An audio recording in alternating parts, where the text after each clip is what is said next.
Imhotep. Welcome to the African History Network show. It is Thursday, October 21st, 2021, and we are live. I'm your host, Brother Michael Imhotep. We're broadcasting right here on 910 a.m. the Superstation, the Future Radio. Also on our Facebook fan page, The African History Network, The African History Network, and our YouTube channel, Michael Imhotep, Imhotep. All right, so we have a busy show today. In the second part of our show, we're going to give an update in the trial regarding the three white men who allegedly killed Ahmaud Arbery. We have some new developments in that case. But first, I want to go to a report that I saw from the Associated Press, and TheHill.com picked up this story, and some other news outlets picked up this story as well. And this is an 8-page article from the Associated Press. It came out on Wednesday, October 20th. You may have seen this as well. Black children make up over half of minors handled forcibly by police. African-American children make up over half of minors forcibly handled by police. This is a study from the Associated Press that looked at 3,000 use of force instances involving children. 3,000 use of force instances involving children under age 16 for the past 11 years. The Hill.com picked up this story from the Associated Press. The data included 25 police departments in 17 states. 25 police departments in 17 states. So this is a small study. There are approximately 18,500 police departments, but the study is alarming nonetheless. The Associated Press looked at 3,000 use of force instances involving children under 6 from the past 11 years. Now, while that is a small sampling of nationwide police departments, more than 50% of minors who were handled forcibly in these incidents were African American, despite the fact that African-American children represent only 15% of U.S. minors. Okay, so we're going to talk about this today, and then also we'll give an update in the trial of the three white men who are accused of killing Ahmaud Arbery. Okay, Gregory McMichaels, Travis McMichaels, and William Roddy Bryan. The jury selection continued today. Okay. Commercial. Okay. All right. Jury selection continued today. And the defense is asking the judge to clear the protesters who are outside with signs. Defense asked judge to clear Arbery signs, supporters from courthouse lawn. Also, the judge is frustrated with the slow pace of jury selection as well.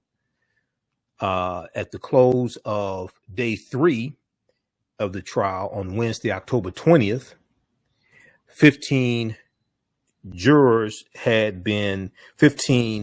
people had been selected to go to the next step in the jury process. They need to get 64 people who are prospective jurors, and they have to reduce that down to 16 jurors, including 4 alternate jurors.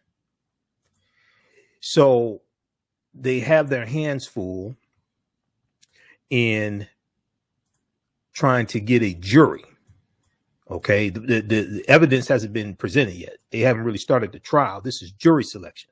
which is part of the trial, but this is jury selection. So we'll give you an update on that also.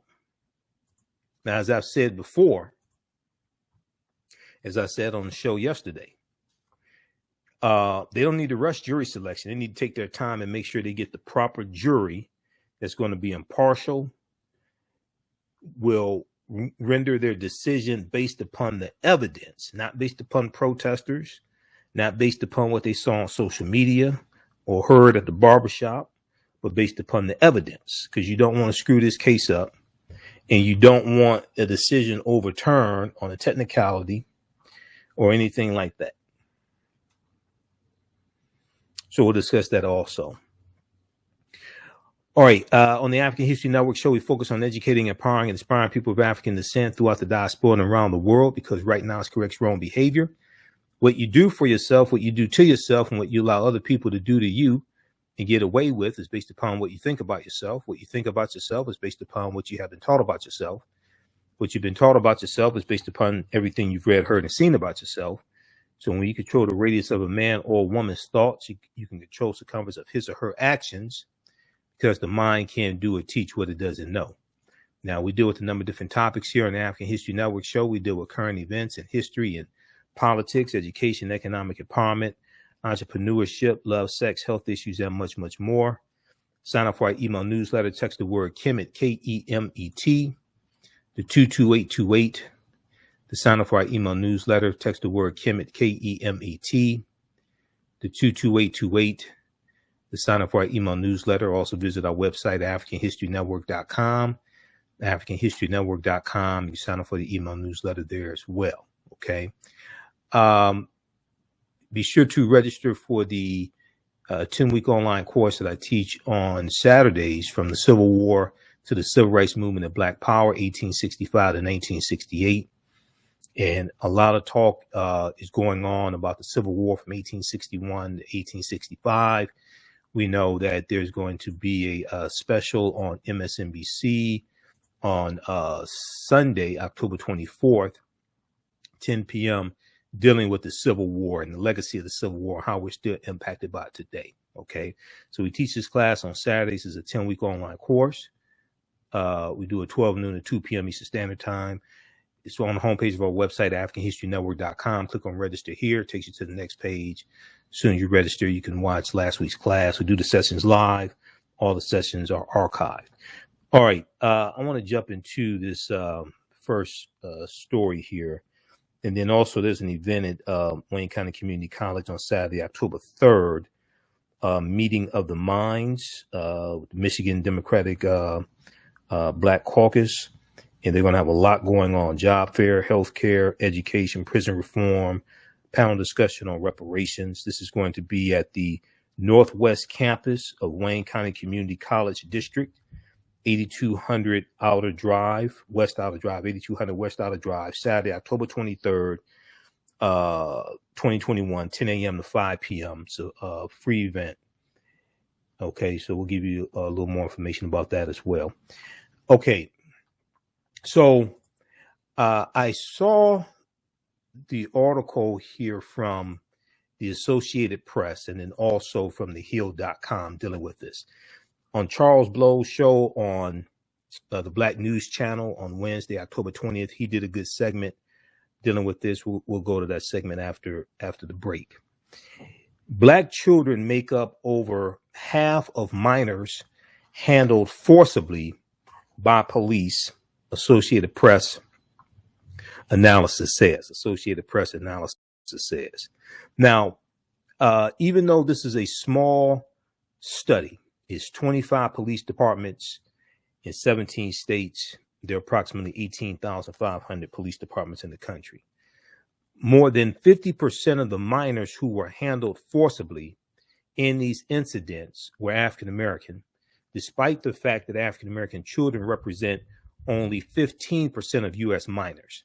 The most common uses of force included takedowns, strikes, and muscling down, the Associated Press reported. Takedowns, strikes, and muscling down, followed by firearms, being pointed or used. Now, we're talking about children under 16 years old. This is what the study looked at.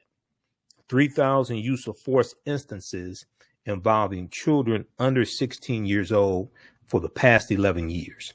Now, after George Floyd's murder by Derek Chauvin, former Minneapolis police officer, increased attention has been given to the disproportionate use of force this use of force that non-white people or people of color often experience in police interactions. However, children have often been disregarded in reform efforts.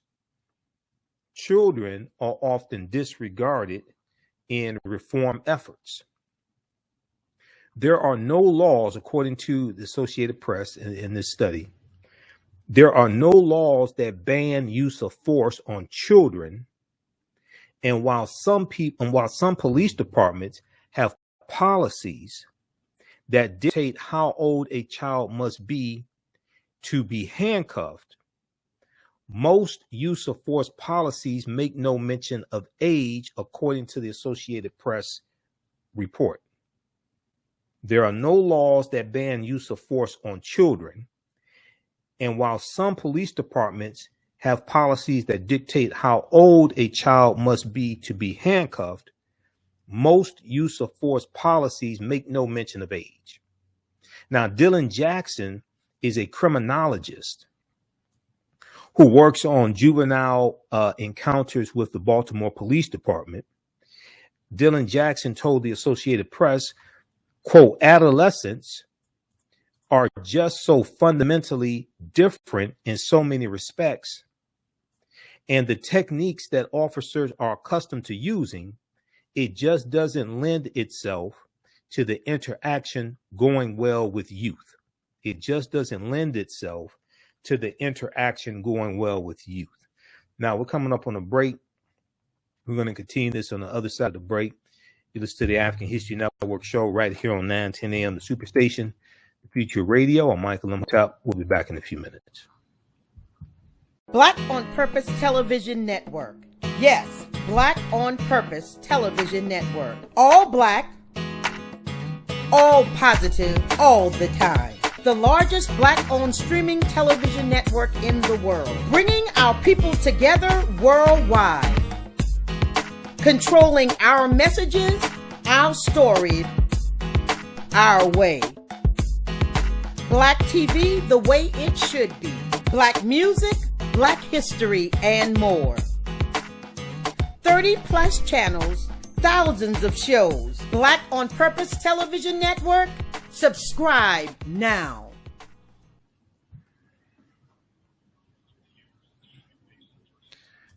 All right, everybody, stand by. How's everybody doing? Share this broadcasting on social media platforms. Stand by.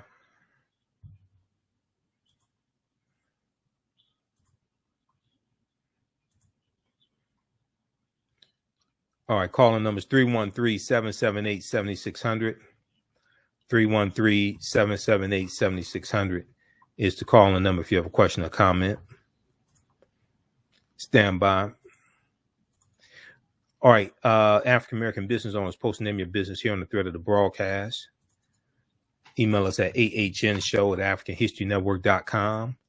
Email us at AHNshow@AfricanHistoryNetwork.com. Also, we'll let you know how you can advertise with the African History Network.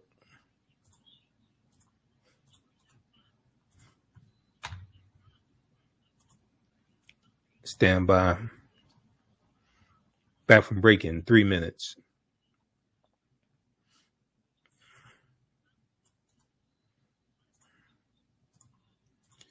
Okay. How are we doing? Who we have here? Stand by.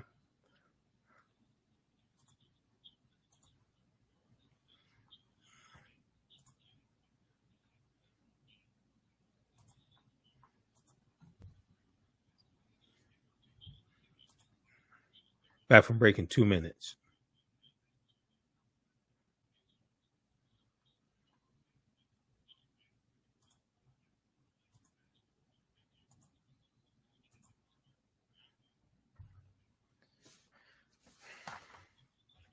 History Network show. We deal with current events in history and politics, education, economic empowerment, entrepreneurship, relationships, love, sex, health issues, and much, much more. Unfortunately, many people confuse what racism is. Racism is a power structure. It was laws and policies that put us in this predicament. It's going to be laws and policies that take us out. So when you control the radius of a man or woman's thoughts, you control the compass of his or her actions, because the mind can't do or teach what it doesn't know. We have it all on 910 AM Superstation. 910, the Superstation, Detroit's only African-American talk radio.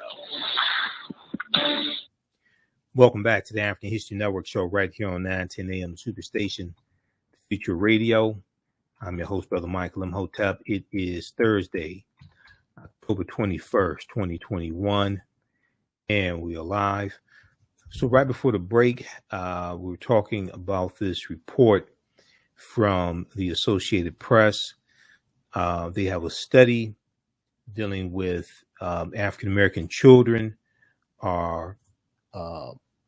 make up over half of minors handled forcibly by police. And this is looking at an 11-year period of time. It looked at 25 police departments in 17 states. So we're going to go back to this story here, and I want to go to this clip from the Black News Channel here in just a minute. 313-778-7600 is the call-in number if you have a question or comment. 313-778-7600 is the call-in number if you have a question or comment. Now, the Associated Press went on to say that the National Association of School Resource Officers, RSOs, Resource School Officers, National Association of School Resource Officers, offers training to help officers understand why minors respond to certain situations in the way that they do.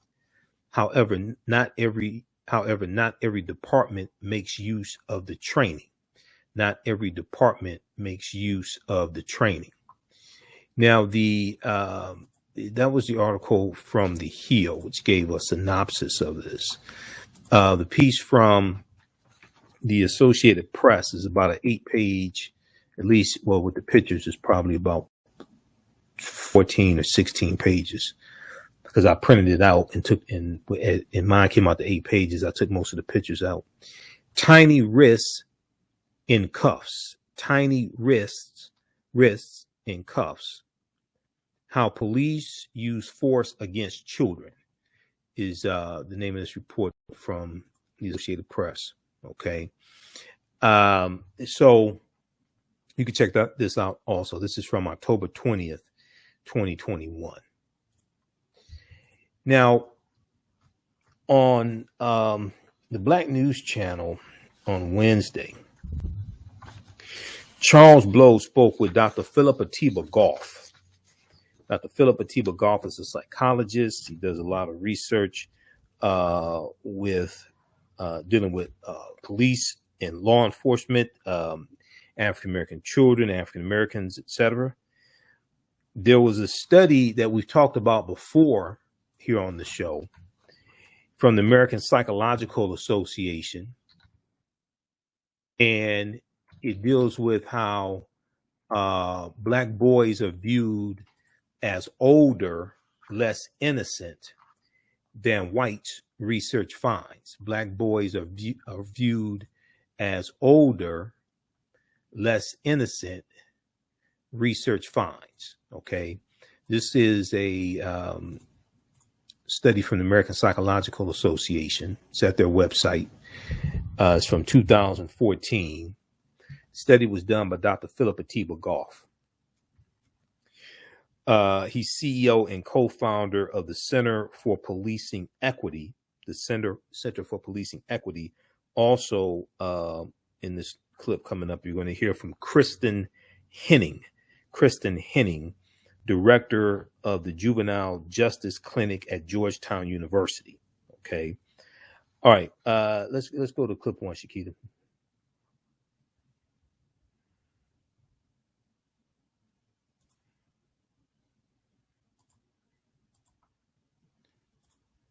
Okay. It's literally plagued the Black community for centuries.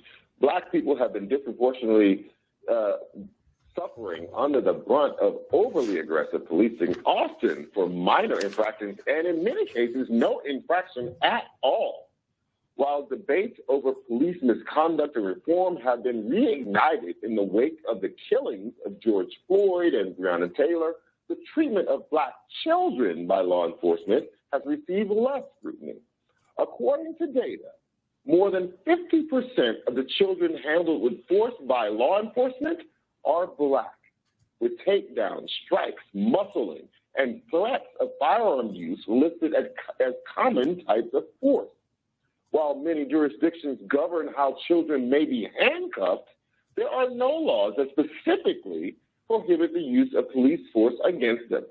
This leaves a little leeway for parents to file complaints and lawsuits against officers who handle their children with unnecessary force. The issue is also compounded by law enforcement's perceptions of Black children as older than they are. An American Psychological Association study found that Black boys as young as 10 years old were not viewed with the same childhood innocence as white children the same age. The same study also found that Black boys were perceived as being guilty of crimes, subjecting them to police violence. Joining us to discuss more is CEO and co-founder of the Center for Policing Equity, Philip Atila Goff, and director of the Juvenile Justice Clinic at Georgetown University, Kristen Henning, whose new book is titled The Rage of Innocence: How America Criminalizes Black Youth. So, Philip, let me start with you. How do you take these numbers that this new data reveals to us? To be honest, I'm surprised that the numbers are that low. You cited the American Psychological Association study. That's my study. When we look across multiple cities, we see, perhaps even more shockingly, that when you control for things like the crime and arrest rates of Black youth and white adults, Black children are more likely to get beat up by cops than white adults. So I want to be really clear about what that means. One, whiteness is more protective than childhood. That's the system that we've built. That's not a few bad apples. That's not a training or two. That's not a changing of hearts and minds. That is the system working the way it was meant to. And that means we need to uproot that and replace it with something different if we want to have these barbaric numbers go in a different direction. Kristen, kids in Black communities are often traumatized by the sheer amount of police presence that they see in their neighborhoods. Can you speak to the level of trauma that they may experience by having an actual physical interaction with an officer at such a young age? Yeah, I think it's such an important question. I think we so often talk about these high-profile incidents of police brutality against children, and we really have to understand that there is a deep psychological trauma associated simply with the pervasive presence of police in heavily surveilled Black and brown communities. And so research shows that Black youth who grow up in communities with, again, heavy police presence experience significant evidence of depression, anxiety, fear, hopelessness, and they become hypervigilant, always afraid or distrustful of the police.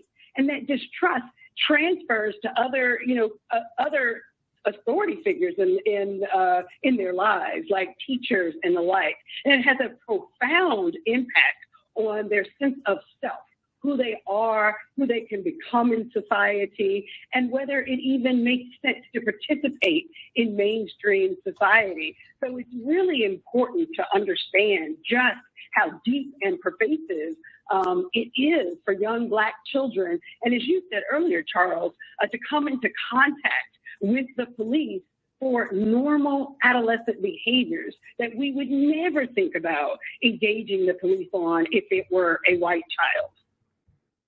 I used to dread when my daughter would take off her shoes in the car because... All right.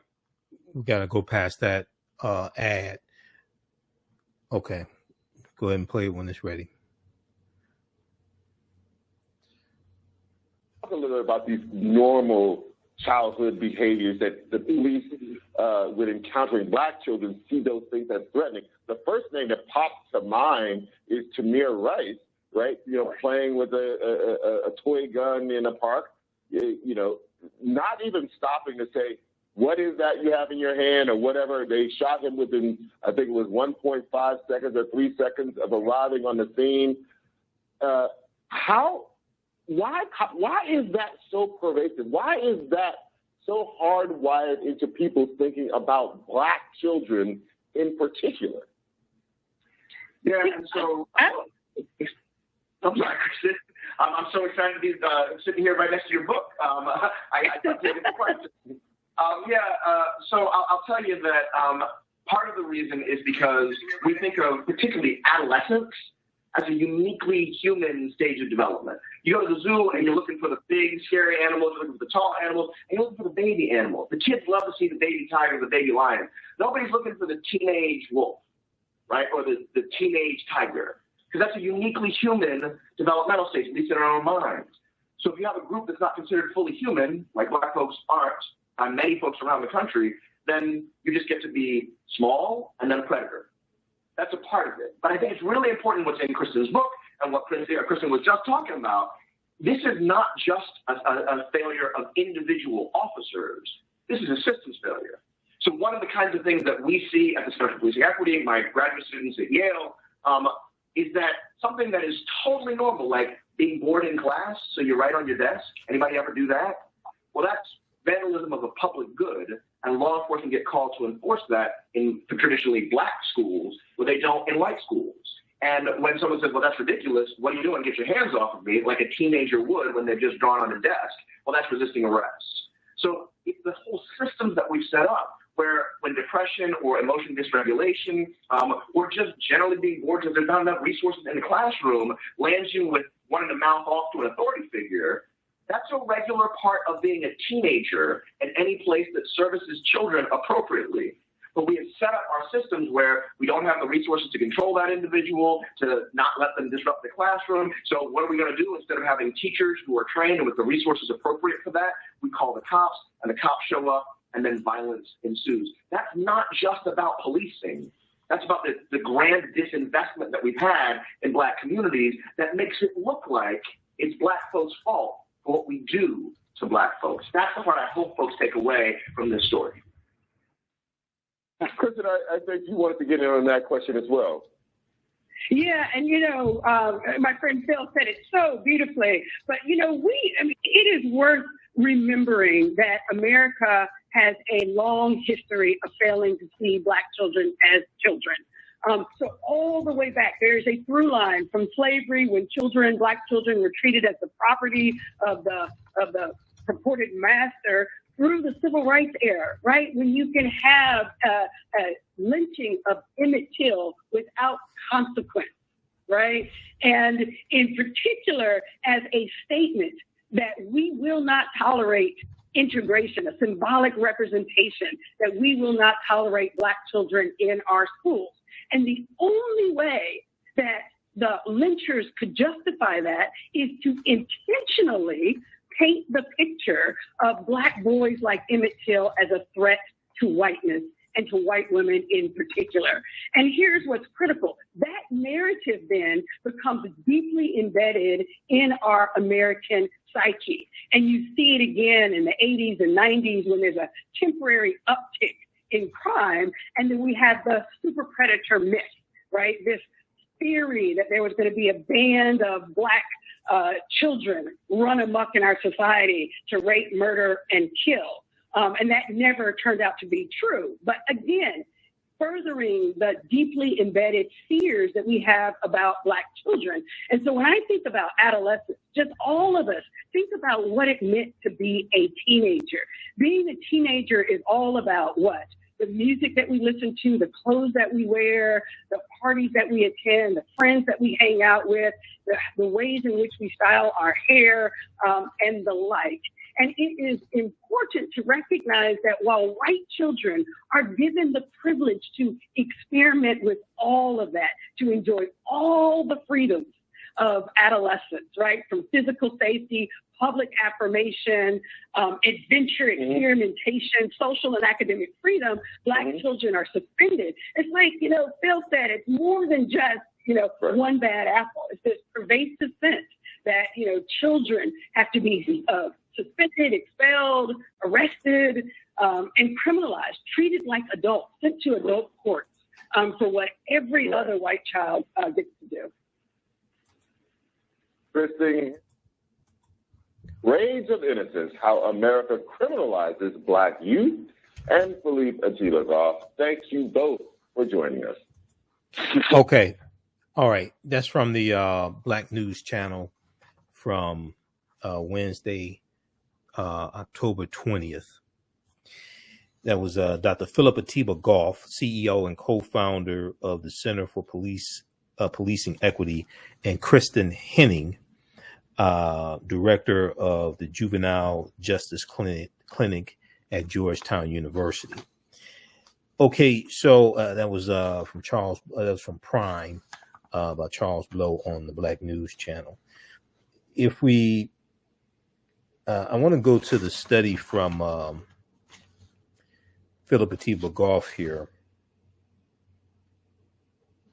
I want to go to this study for a minute. We've talked about it before, and this is from the American Psychological Association. So this is connected to history and the images that we see, okay? And the way you treat a people is largely based upon what you, of how you think about a people. How you think about a people is largely based upon what you've been taught about a people.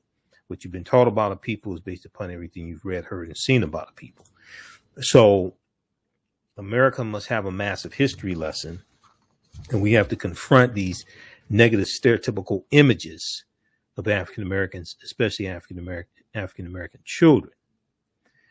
Black boys viewed as older, less innocent than whites, research finds. Black boys as young as 10. This is the study they reference in the clip. This is Dr. Philip Atiba-Goff did this study.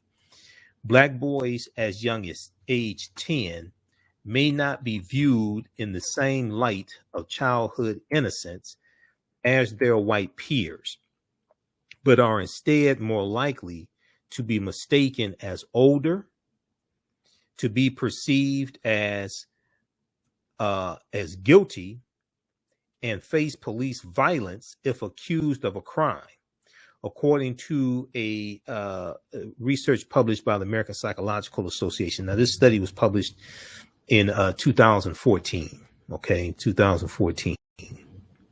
Quote, children in most societies are considered to be in a distinct group with characteristics such as innocence and the need for protection.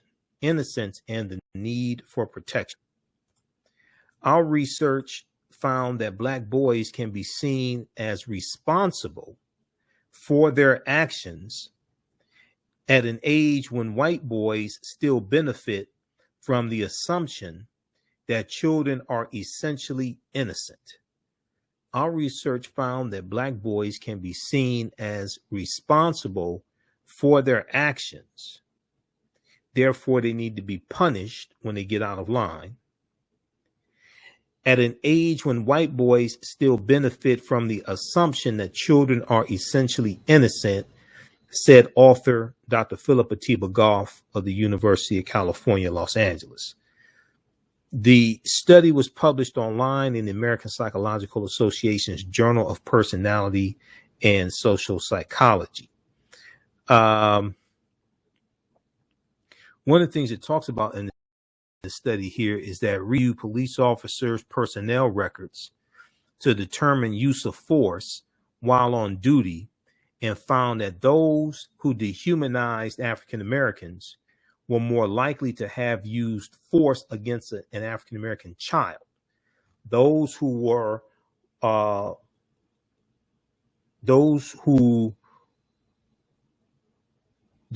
found to have dehumanized African Americans while on duty were more likely to have used force against a black child in custody than officers who did not dehumanize African Americans. The study described use of force as takedown or wrist lock, kicking or punching, striking with a blunt object, using a police dog, restraints or hobbling, or using tear gas, electric shock, or killing. Only dehumanization and not police officers' prejudice against blacks, conscious or not, was linked to violent encounters with black children in custody, according to the study. Read the rest of this here. This is at APA.org, American Psychological Association's website. APA.org. Black boys viewed as older, less innocent than whites, research finds. All right. Now, I want to go to this next story here just a second. How's everybody doing? If you like this type of information, also, you can support the African History Network, $, the AHN Show through Cash App, $, the AHN Show through Cash App, also through PayPal, paypal.me/the AHN Show. Coming up Saturday, October 23rd at Wayne County Community College District Northwest Campus, there's a program going on. Let me see here. Let me pull this back up. The Meeting of the Minds with the Michigan Democratic Black Caucus.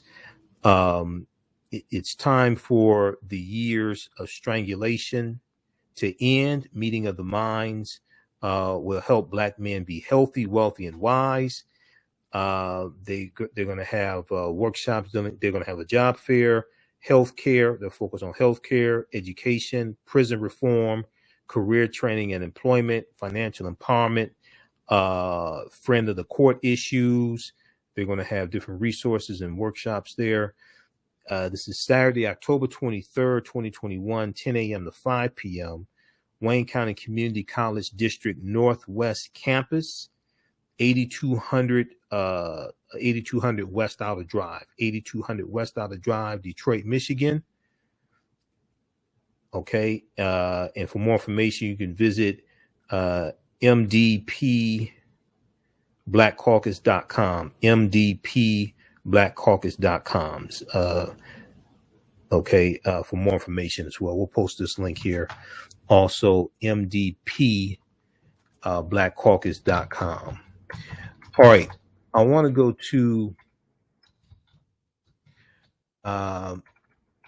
update here dealing with the trial of the three white men accused of killing Ahmaud Arbery.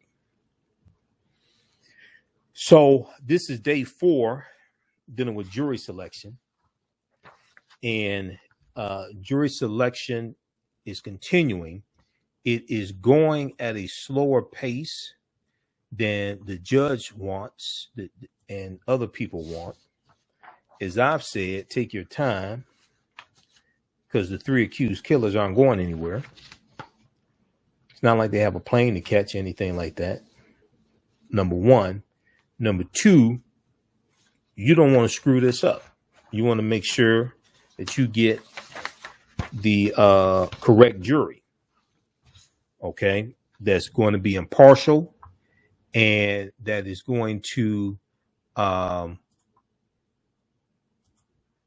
look at the facts and come to the right decision based upon the facts. Now, we're going to go to clip 2 here in just a second, Shakita. Today in court, the defense asked the judge to clear Ahmaud Arbery signs and supporters from outside of the courthouse. News 4 JAX in the Georgia area has a story on this. Defense asked judge to clear Arbery signs, supporters from courthouse lawn.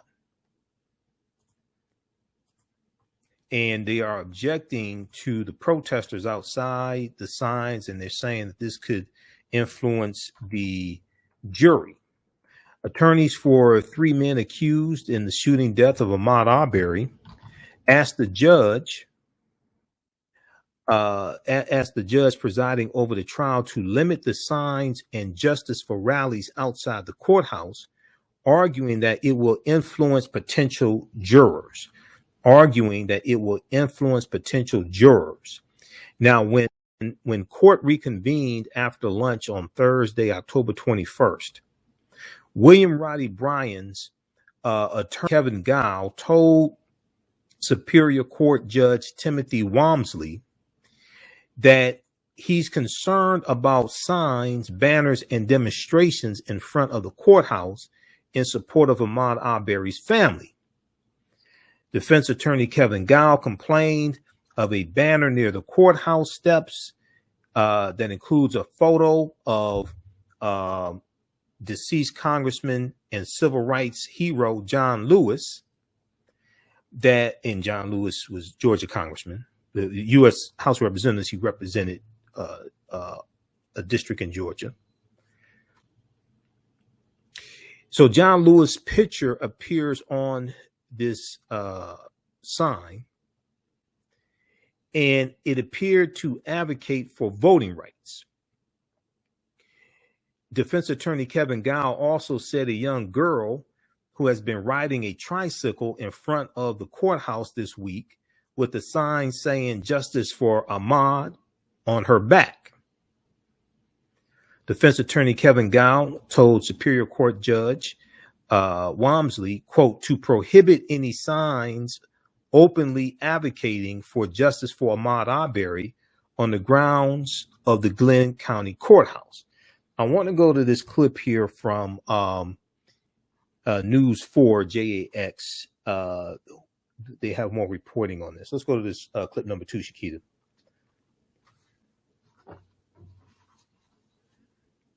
Arbery's aunt is reacting to defense attorneys who have complained that a group of people outside the Glenn County Courthouse are influencing potential jurors entering and leaving the building. We're not doing nothing out here to hurt nobody. Everything we're doing out here is just for justice, peace, love, support. The judge and attorneys are still working to pare down the pool of potential jurors to find 12 who will decide the guilt or innocence of these 3 men accused of chasing and killing Arbery as he was jogging through a southeast Georgia neighborhood. News 4 Jax reporter Marilyn Parker joins us live from the courthouse where she's been talking with demonstrators who have been there since jury selection began. Marilyn.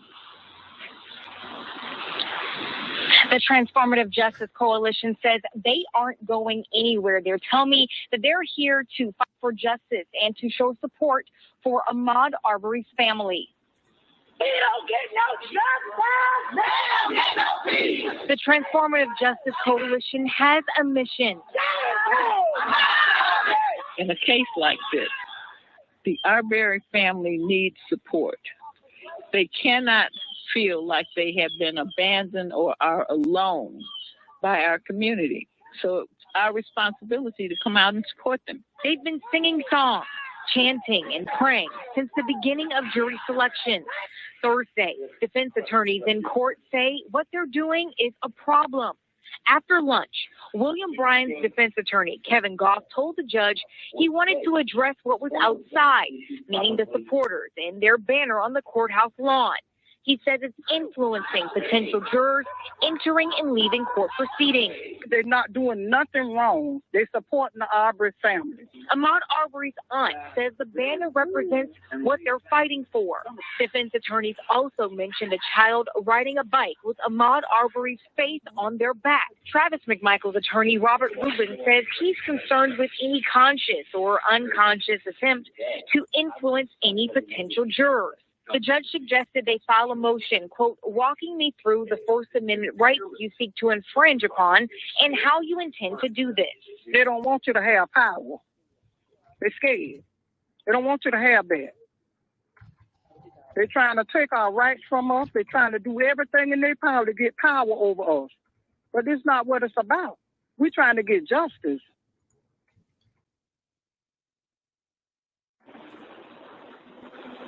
Ahmaud Arbery's aunt also says she wants to send thanks to the Transformative Justice Coalition for everything they've done for her and her family this week. We just got an update from inside the courtroom. The judge intends to finish this panel of 20. I'm told right now they have 5 left, and they did take a 10-minute break just a few minutes ago. We're live at the Glenn County Courthouse. Marilyn Parker, Channel 4, the local station. All right. Great reporting, Marilyn Parker, down in Brunswick, Georgia, for News 4 JAX. Okay, I want to go to Shakita. I just sent you a clip from the Black News Channel dealing with jury selection. Let's cue that up, please. We're going to go to that quickly. If we look at this other article here from Channel 4 in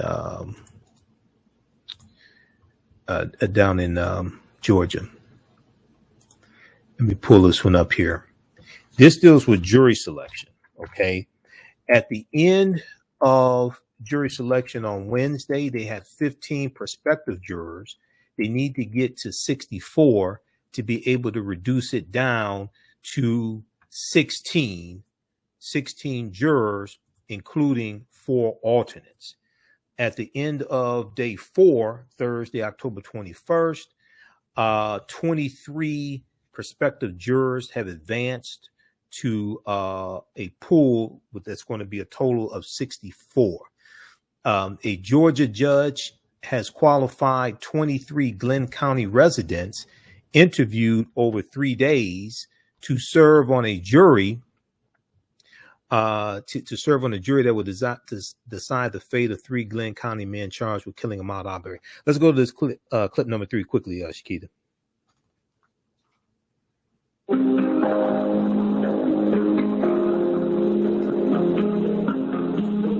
Justice for Ahmaud Arbery. Jury selection slowing down the start of the trial for the 3 men accused of killing him.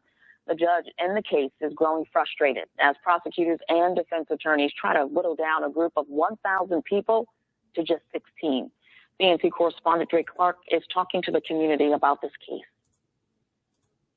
Jury selection continued today here in Brunswick, Georgia. 600 people in this county, Glenn County, received a summons to appear for jury duty this week. The judge indicated yesterday the number he's trying to hit is 64. 64 qualified potential jurors. Once they hit that number, then they will cut it down to 16. They need to seat 12 jurors and 4 alternates before the next phase of this trial can begin. Meanwhile, Gregory and Travis McMichael, along with William Bryan, are facing multiple charges, including murder, for the shooting and killing of 24-year-old Ahmaud Arbery. Arbery was running through his neighborhood in February of 2020 when the McMichaels chased him down and shot him with a shotgun at point-blank range. William Bryan followed the pickup truck and recorded the shooting and killing on his cell phone. Now, the McMichaels have indicated they thought that Ahmaud Arbery was a burglary suspect and they shot him in self-defense. Prosecutors say no, that's not the case, that Arbery was not a burglary suspect and he was not armed and he did not deserve to be shot and killed. The challenge in seating this jury is that this is a small town of about 85,000 people. And this case, the killing, has generated massive media attention. So the challenge is finding a jury that can be fair and impartial. So all of these potential or prospective jurors are being questioned about any number of things. One of the questions they've been had to ask is, do they believe that the Confederate flag is a symbol of hate? Some of them, or at least most of them, have said no. Others have been asked, do you have a negative opinion or point of view on the 3 defendants? Some have said yes. Some have said no. It is a very long process. The judge presiding over the case just a few days ago expressed frustration at the pace of jury selection, telling both the defense and prosecution they need to do a better job of moving things along. The judge has set aside 2 weeks for jury selection, and at the pace they're moving right now, they may need all 2 weeks. In Brunswick, Georgia, I'm Drake Clark. Okay. BNC. Pause it right there. Okay. Pause right there. Great reporting from Drake Clark who did excellent reporting also outside the federal courthouse during the R. Kelly trial. Read this article here. After dozens question 23 advance to pool of 64 potential jurors needed in Arbery slaying trial. Those watching on Facebook and YouTube, keep watching. We're going to keep going for a couple more minutes. Thanks for tuning in. Right now, it's correct wrong behavior. It's not over till we win. Wakanda forever. We'll talk to you tomorrow. Peace. Okay, stand by, everybody. All right, how's everybody doing? Okay, so check out this article here once again. This is from, they have some good reporting. A lot of times with stories like this, because I've been following this every day that the trial has started. A lot of times some of the best news sources are not New York Times, Washington Post, but they're local news stations that are there on the ground. After 3 full days, only 23 advanced to pool of potential jurors needed in Arbery slaying trial. This is from News4JAX, News4JAX.com. And this is from October 21st. Okay, just very quickly here, if we look at this, let's see here. On Thursday, a law enforcement officer and a woman over 70 years old were just two of the people excused from the jury pool by state prosecutors and defense lawyers. Residents 70 and older can be excused automatically with full-time caregivers and young children and or full-time students. Now, the judge can also dismiss jurors for hardships or disabilities or to run a business with a shortage of workers.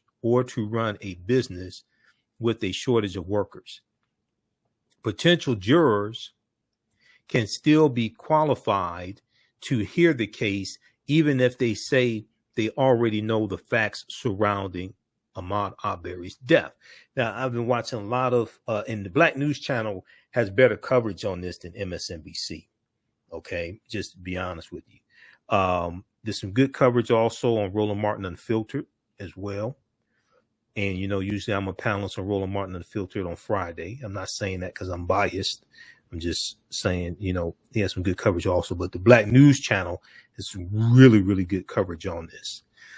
Put in your Deep to Wall Day on, I know you're deep, making the case with your Deep to Wall Day. She has some really good coverage. She's an attorney. She has some good coverage on this. And Candace Kelly's legal analysis is excellent as well.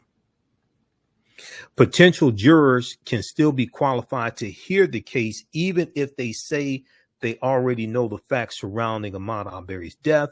Attorney Gene Nichols, who has no association with the case, said that not knowing anything about the case would raise even more red flags. Yeah, because like, who the hell don't know anything about this case, especially if you lived it. Now, one thing Dre Clark said, he said it's a community of 85,000. He may have been talking about the county because the city of Brunswick is about 16,000 in the population. So he may have been talking about the county. Glenn County is a population of 85,000. That may have been what he's talking about. But Brunswick is a city of 16,000. It's a very small city. Okay. Once lawyers, let's see. If you can imagine in such a small community, someone who knows nothing about this, said Attorney Nichols, this will probably strike more fear in all of the lawyers and the judge than any other potential juror, because that person either lives under a very large rock or they're lying to get on this jury.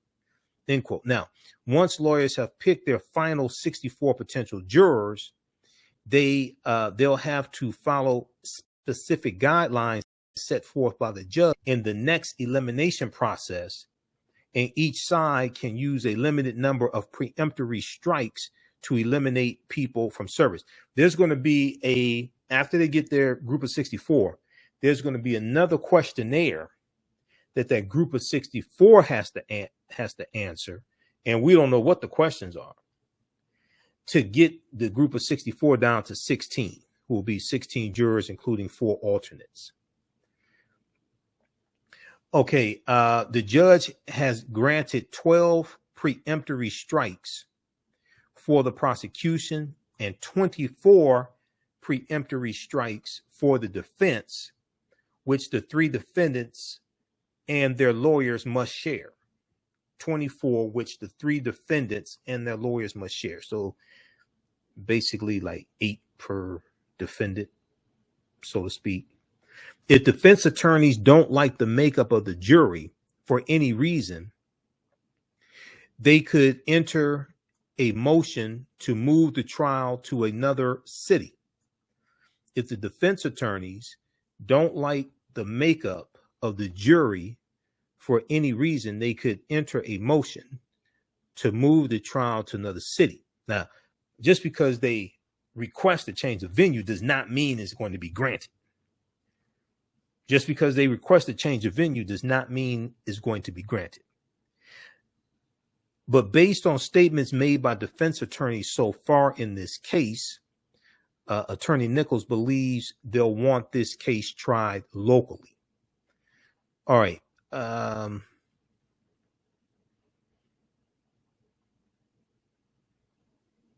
Now, before the 4th day of jury selection began, Superior Court Judge Timothy Walmsley heard a motion from media outlets asking for the partial gag order on the attorneys in this case to be lifted.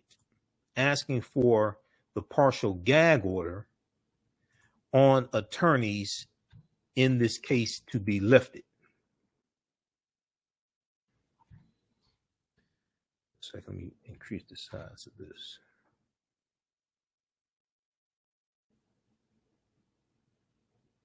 Now, the gag order prohibits attorneys from discussing evidence the judge already decided can't be brought up in the trial, like Ahmaud Arbery's mental health records.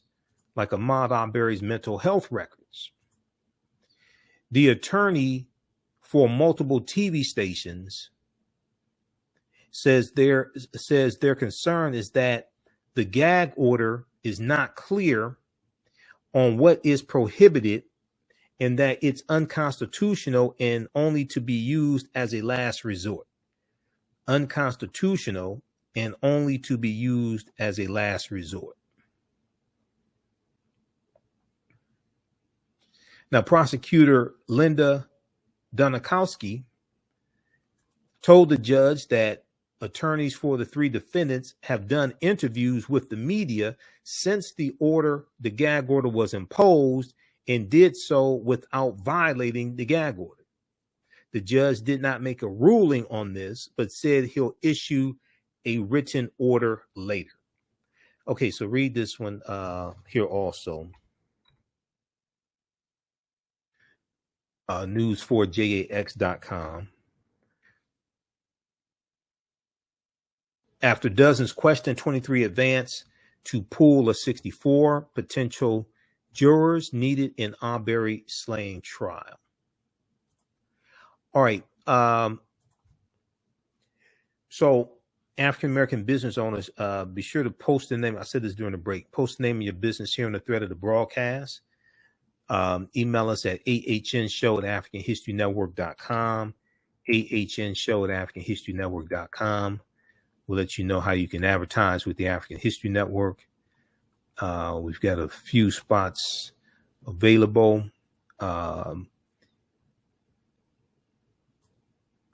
We air your 30-second to 60-second commercial when we rebroadcast these shows, and then also in the audio podcast format of these shows as well. We're on 10 different audio podcast platforms: iHeartRadio, iTunes, Stitcher, Castbox, Acast, FM Player, TuneIn. So you can send us your 30-second to 60-second commercial. If you don't have one, we can create one for you also at no additional charge. And when we re-air our shows on our social media platforms. Your commercial will run there, but also it runs in the audio podcast of these shows also. Okay. We're on FM Player, TuneIn, a number of different audio podcast platforms. Okay, be sure to register for the 10-week online course that I teach on Saturday and one on Sunday. On Sunday, it's Ancient Kemet, the Moors, and the Ma'afa, understanding the transatlantic slave trade, what they didn't teach you in school. Ancient Kemet, the Moors, and the Ma'afa, Kemet being one of the original names of Egypt. Ancient Kemet, the Moors, and the Ma'afa, understanding the transatlantic slave trade, what they didn't teach you in school. Next class is Sunday, October 24th. And we deal with thousands of years of history and what leads up to the transatlantic slave trade taking place. Just click right here on register here. It takes you to the next page, and you can register for the class. The class is on sale $80, regularly $130. And we do the sessions live. All the sessions are recorded. You can go back and watch them anytime.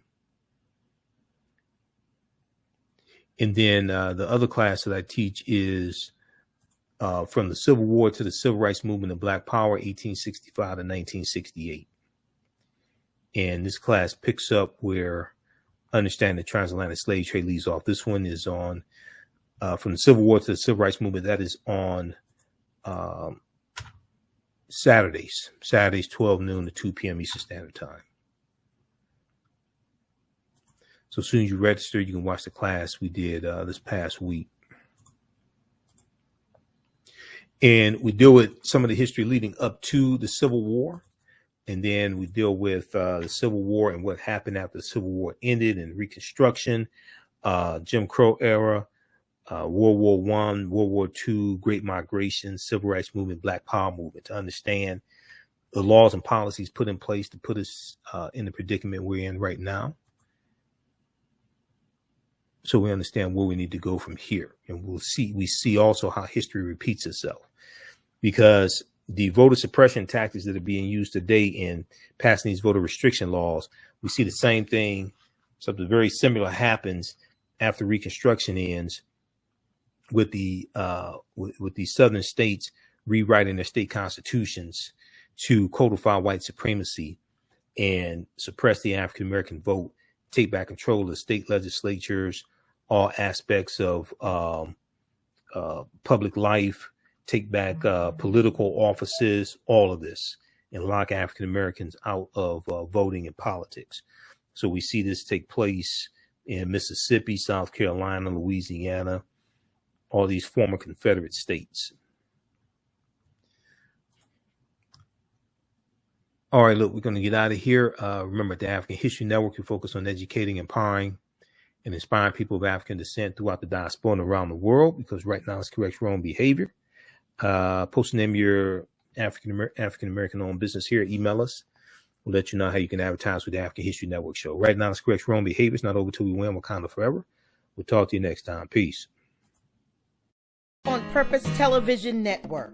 Yes, Black on Purpose Television Network. All black, all positive. On Purpose Television Network. Yes, Black on Purpose Television Network. All black, all positive, all the time. The largest black-owned streaming television network in the world. Bringing our people together worldwide. Controlling our messages, our story, our way. Black TV the way it should be. Black music, Black history, and more. 30 plus channels, thousands of shows. Black on Purpose Television Network. Subscribe now. Gain knowledge in minutes from insightful summaries of progressive and socially conscious books. Blacklisted gives you access to curated content that'll satisfy your curiosity to learn and understand different perspectives. Empower yourself through inspirational and actionable ideas. It's easy to read or listen to on the go. Blacklisted. Empower yourself. Start your free trial today. All right. We'll talk to you tomorrow. Peace. Hi, I'm Joel Wilson, President and CEO of JCW Computer Consulting, LLC, a technology implementation firm with over 20 years of satisfying customers. We offer a full spectrum of industry top-tier branded services.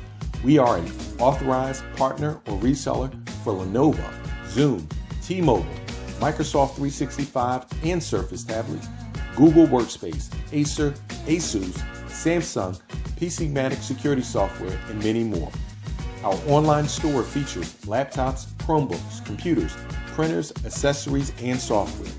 Businesses, take advantage of our free 1-hour Zoom tech consultation and know we offer top nationwide high-speed internet service providers, voice over IP, and cellular phone services. Home users, don't miss our current in-stock Chromebook inventory. Please visit us at jcwcc.com or call 215-879-6701. Gain knowledge in minutes from insightful summaries of progressive and socially conscious books. Blacklisted gives you access to curated content that'll satisfy your curiosity to learn and understand different perspectives. Empower yourself through inspirational and actionable ideas. It's easy to read or listen to on the go. Blacklisted. Empower yourself. Start your free trial today. Black on Purpose Television Network. Yes, Black on Purpose Television Network. All black, all positive, all the time. The largest black-owned streaming television network in the world. Bringing our people together worldwide. Controlling our messages, our stories, our way. Black TV the way it should be. Black music, Black history, and more. 30+ channels, thousands of shows. Black on Purpose Television Network. Subscribe now. Gain knowledge in minutes from insightful summaries of progressive and socially conscious books. Blacklisted gives you access to curated content that'll satisfy your curiosity to learn and understand different perspectives. Empower yourself through inspirational and actionable ideas. It's easy to read or listen to on the go. Blacklisted. Empower yourself. Start your free trial today. Hi, I'm Joel Wilson, President and CEO of JCW Computer Consulting, LLC, a technology implementation firm with over 20 years of satisfying customers. We offer a full spectrum of industry top-tier branded services. We are an authorized partner or reseller for Lenovo, Zoom, T-Mobile, Microsoft 365 and Surface tablets, Google Workspace, Acer, Asus, Samsung, PCmatic security software, and many more. Our online store features laptops, Chromebooks, computers, printers, accessories, and software. Businesses, take advantage of our free 1-hour Zoom tech consultation and know we offer top nationwide high-speed internet service providers, voice over IP, and cellular phone services. Home users, don't miss our current in-stock Chromebook inventory. Please visit us at jcwcc.com or call 215-879-6701. We all know the cannabis industry is headed toward an uprise in the past decade. What happens when there is a brand that brings this uprise in a blow? The cannabis industry welcomes her uprise. Hustle her hemp. Delivering excellence with pride is her watchword, and how you choose to embrace it makes it a priority. From cultivating rich cannabis into exquisite and tastefully finished CBD products to delivery, Hustle Her Hemp leaves no stone unturned. Hustle Her Hemp's mission is to empower women of color by building business and creating legacies, uniting beauty, health, and business. We are a pure definition of how we want the CBD industry to become in the future. While we are redefining innovation, we bring the same energy to improving the quality of life. Hustle Her Hemp is the new uprise.